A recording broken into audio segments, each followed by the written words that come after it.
নমস্কার বন্ধুরা, আমি স্বপ্না উপাধ্যায়। আমার চ্যানেল রান্না রেসিপি অ্যান্ড আওয়ার লাইফস্টাইলের পক্ষ থেকে সবাইকে স্বাগত। আজ আমি আপনাদের সঙ্গে শেয়ার করব খুবই কম সময়ে নামমাত্র তেল দিয়ে পুরো পরিবারের জন্য চটজলদি সকালের খুবই সুস্বাদু একটা জলখাবার। আসুন তাহলে দেখে নিই রেসিপিটা আমি কিভাবে করব।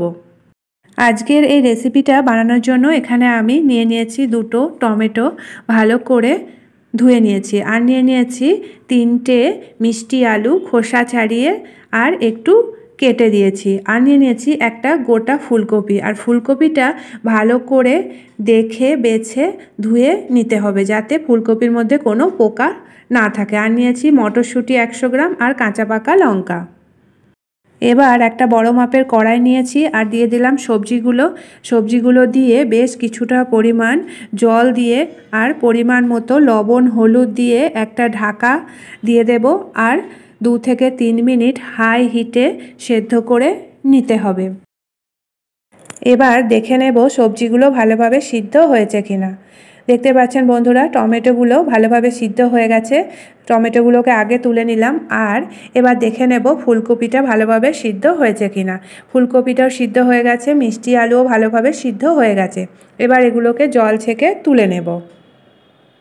সবজিগুলো জল ঝরিয়ে একটা পাত্রে নিয়ে ভালো করে ঠান্ডা করে নিতে হবে। ঠান্ডা হয়ে গেছে। এবার টমেটোর সেদ্ধ করে রাখা খোসাগুলো ছাড়িয়ে নিলাম।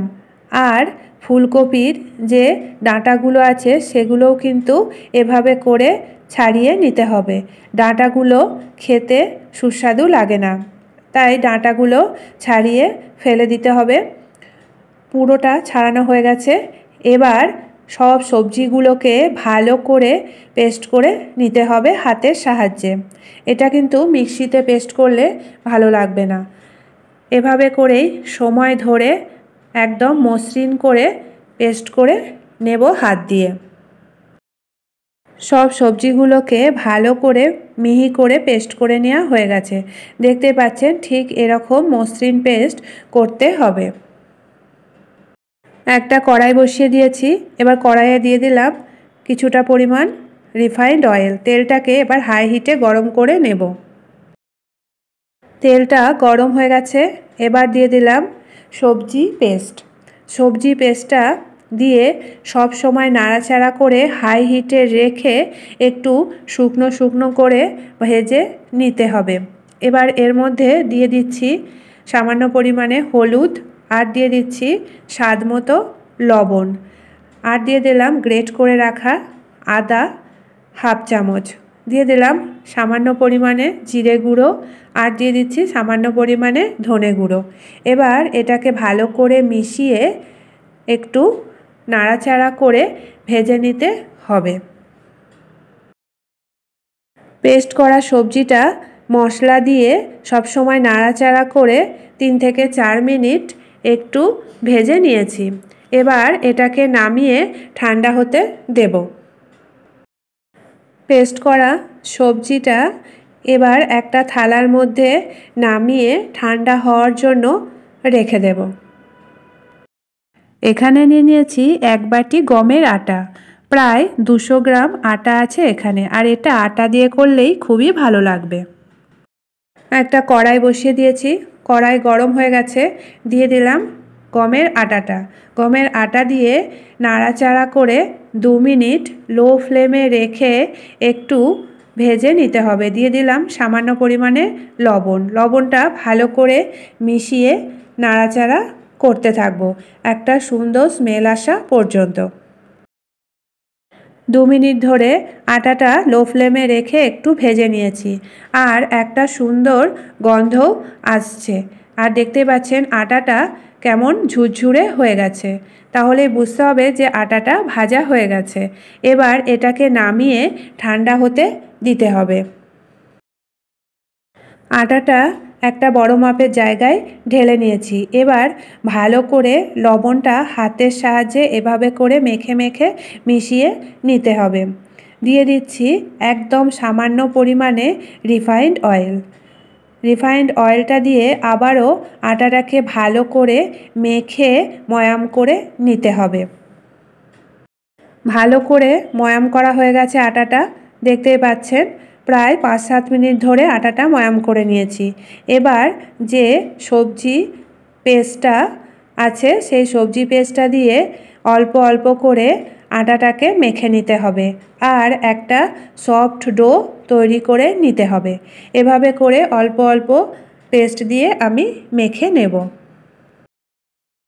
আটাটা ভালো করে মেখে নেওয়া হয়ে গেছে আর দেখতেই পাচ্ছেন কতটা কালারফুল লাগছে ডোটা এরকম সফট হতে হবে।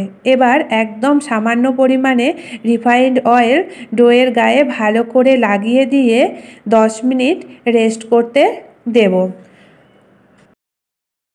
10 মিনিট পর ফিরে এলাম আর হাতে একটু তেল লাগিয়ে নিয়েছি। ডো থেকে কিছুটা পরিমাণ নিয়ে গোল গোল করে লেচি করে নিতে হবে। এভাবে করেই সব লেচিগুলো একে একে আমি গড়ে নেব।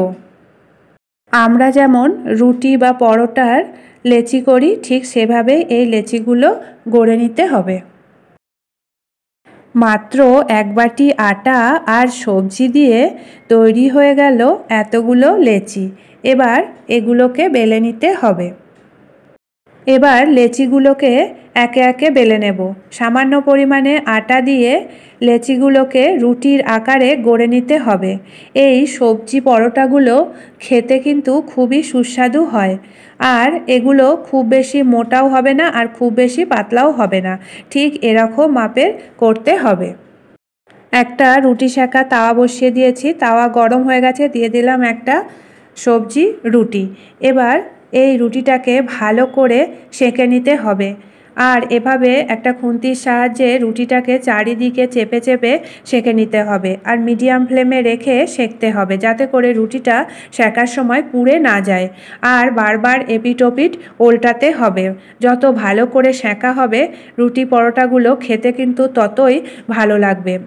দিয়ে দিলাম সামান্য পরিমাণে রিফাইন্ড অয়েল।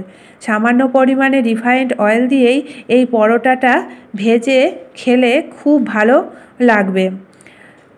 বেশ গোল্ডেন ব্রাউন করে পরোটাটা ভেজে নেওয়া হয়ে গেছে।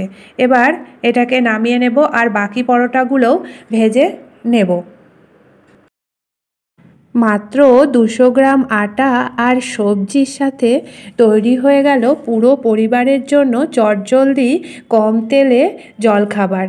আর এটা দেখতেই পাচ্ছেন কতটা সফটও হয়েছে।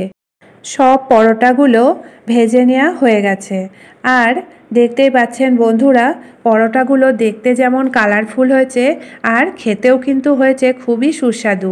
এই পরোটাগুলো তেল দিয়ে না ভেজে রুটির মতো করেও কিন্তু খাওয়া যায়, তাতেও কিন্তু খুবই সুস্বাদু লাগে।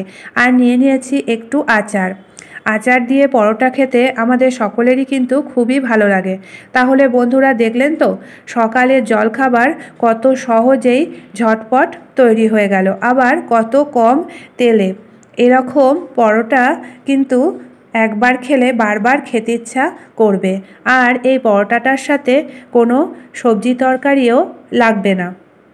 একটু চাটনির সঙ্গে খেলে যেমন সুস্বাদু লাগবে তেমনি এটা শুধুও কিন্তু খাওয়া যায়, তাতেও কিন্তু খুবই ভালো লাগে।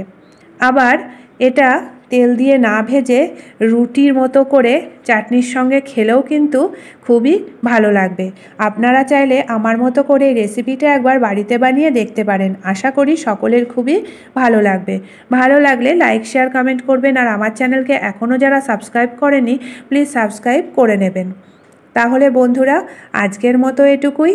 আবার দেখা হবে আগামী নতুন পর্বে। ভালো থাকবেন, সুস্থ থাকবেন। ধন্যবাদ।